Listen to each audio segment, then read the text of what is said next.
Today, we're here with Jason Oakley, the Senior Director of Product Marketing at Klue, an AI-powered competitive enablement platform designed to help product marketers collect, curate, and deliver actionable competitor insights to empower revenue teams to win more business. Jason has over 10 years of working in small to medium-sized startups and was previously built up product marketing teams at Chili Piper and Uberflip. You touched on it there. I've been in product marketing for just about a decade now. And I've worked at, I would say my area that I've worked in has been like startup B2B SaaS companies. So I'd say companies that are typically like anywhere between 150 to 200 employees. Like that's kind of just ended up being like the wheelhouse that I've kind of played within up to this point. And so, yeah, I've built out product marketing teams at, like you said, Uberflip, Chili Piper, and now building out the team at Klue. And so when it comes to the topic of like this show today, it's, one of the things that I've kind of owned in most of my product marketing roles has been the website. And so at Uberflip, at Chili Piper, like we kind of manage the website. At Klue, we don't quote unquote own the website. That's there's a specific team that owns that in terms of like there's a web developer here. We have a kind of a team that product manages the website, but product marketing plays a big role in that. And we start to we're working more with them every day on our website. And especially now we're about to roll out product pages and all that. So we're heavily involved in those. What are some of your favorite website examples right now? Before I get into the show, like one of the things, at Klue, we're a competitive enablement company. We love all things competition. So one of the things that we just started a show of our own called Compared to What, where we break down comparison pages. And so I love, and one of the things that I find is that these days, like a trend when you think of just like a trend in product marketing, a trend in website messaging in general, is that every marketplace is so much more crowded. And so your ability to differentiate is so important and more important today than ever.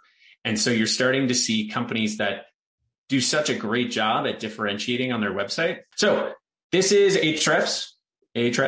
And so this is a comparison page here. So I love their website for a number of reasons, but specifically this page, a couple of things that I'll touch on that I really love about this page.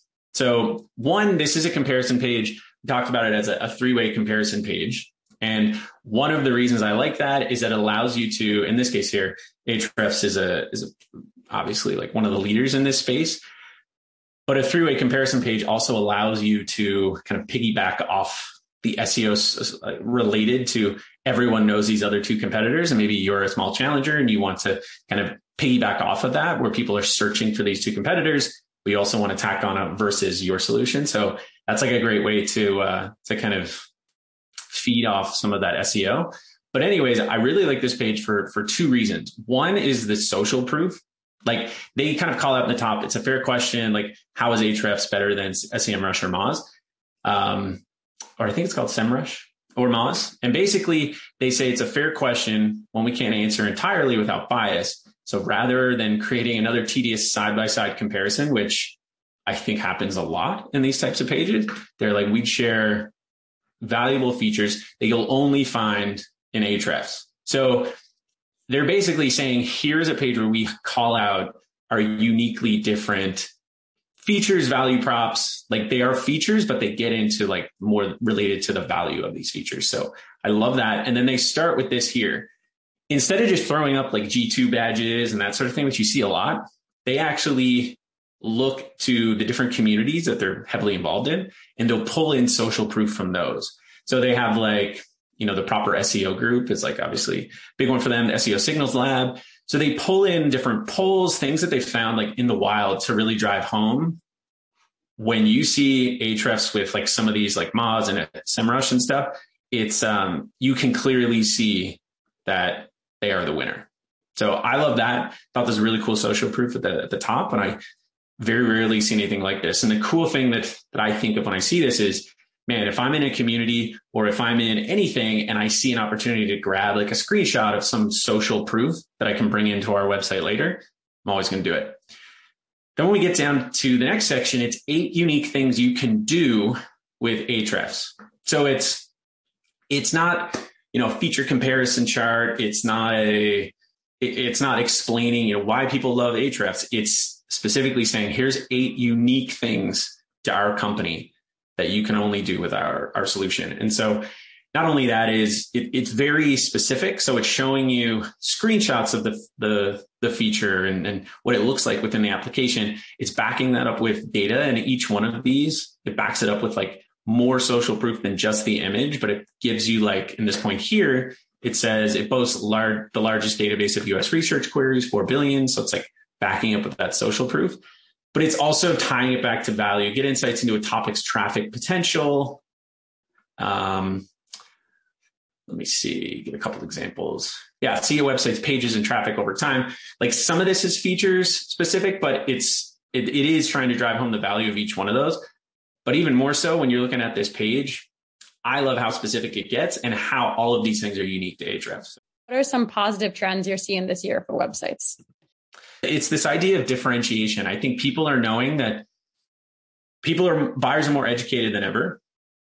Right? Before they talk to your sales team, they're doing so much research on their own. They know so much about your product and your solution before they come to you. So your website becomes one of the biggest tools to explain to them why you're different or better than a competing solution. So being able to clearly differentiate on your site is what I think makes the difference between sites that are really high converting and sites that do a great job of helping you sell your product versus those that fall flat. So I think this idea of knowing you have competitors, leaning into that and being very clear about how you differentiate on your site is one of the things that I'm starting to see more.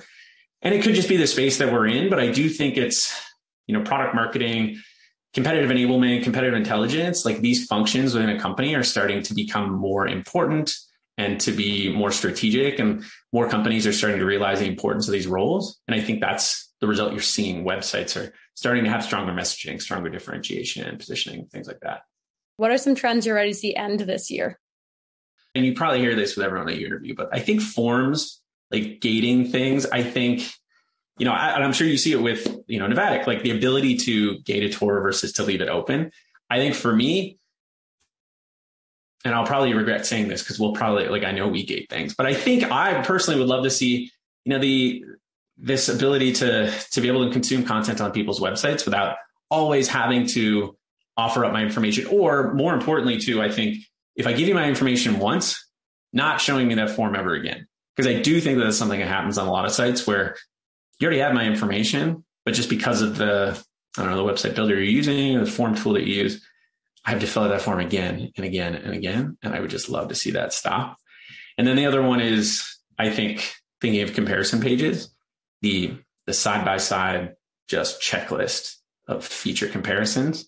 I think it's the more we can get to, there's a great example. I don't have it here that I could pull it up, but it's this idea of you can show a side-by-side feature comparison within the context of maybe like why that matters. So instead of a full, say, 15 to 20 feature checklist with, say, 1 or 2 or 3 competitors on it, maybe you have a page where you lay out like value propositions or like why you should care about these things. And then maybe you have a small table of just 2 or 3 features and the ones you have versus your competitors. It's more of not just dumping a bunch of features and checklists on people and more like telling them why that stuff should matter and the business value behind these things. So what are some of your favorite tooling or software for websites right now? And this is not just because I'm on your show, but I actually we've started using Novatic. I love it.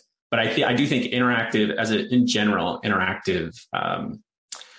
tour demo solutions are great. And I'm starting to use more of them in my marketing. I think I come from a company, Chili Piper, getting to like the concept of forms. I think the ability to be able to fill out a demo request form and not have to wait for someone to follow up with you or email to book a meeting. It's a simple concept, and there's multiple, there's other solutions out there that can do it too.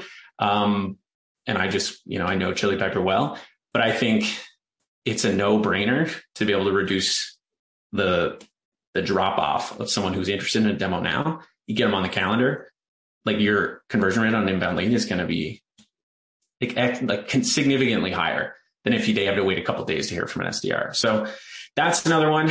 I think any type of data enrichment tool like Clearbit or anything like that.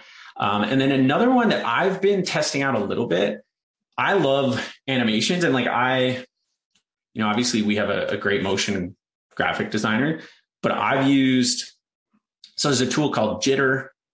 I use ScreenFlow is another tool that I've used, which is just like a video editing kind of like you can use it to create GIFs. But I love this idea of like putting animated GIFs or animations, product animations on your website. If you don't have like an Avatic to do like a full walkthrough tour, and any tool that can help you scale, like do that without needing a skilled animator. Like if you have that, great. But for companies that are maybe watching this who are on a smaller budget, or you're like a one-person marketing team, I love these tools that allow you to create these like great animations. And Jitter is one of them. Or if you're going to a desktop app like ScreenFlow is great too. And to give you a chance to promote your work and give a plug to teams looking to collect, curate, and deliver competitive and market intelligence. We talked about it, like everyone's marketplace, competitive landscape is getting more and more crowded. And I think one of the things, if you are as a company, you have automation to help you collect competitive intel, I think that's where people start. But not enough companies are actually taking what they know about a competitor and like the kind of monitoring they're doing of their competitive landscape and actually turning that into actionable insights and content and tools that everyone in their company can use to compete better. Because there are companies out there who are coming for your market share. It may be a primary competitor. It may be someone who's a new entrant to your space that you don't even know about yet. But especially in, say, like the kind of the climate today within the economy, it's like every deal is that much more important. And so you're competing. I think, we did a survey and it's over 50% of the deals that B2B SaaS companies have, and I'm sure outside of B2B SaaS, they're competitive. And so the idea of how to compete is something that's important to everyone in your company. It's not just one person in a back office who's collecting intel. And so it's really important for you to be able to turn that intel into insights and get it into the hands that people need it in a format that they can kind of understand and use. And so that's what Klue is all about. It's about helping you scale how you collect and stay on top of your market, but then how you actually turn that into insights and content and get it into the hands that people need it easily and like where they live and the tools they live in. And so if you have competitors, which I'm sure you do, or if you are looking for a way to kind of scale how you're enabling people in your company on how to compete and like win competitive deals, increase your win rate, all of that, get in touch with Klue.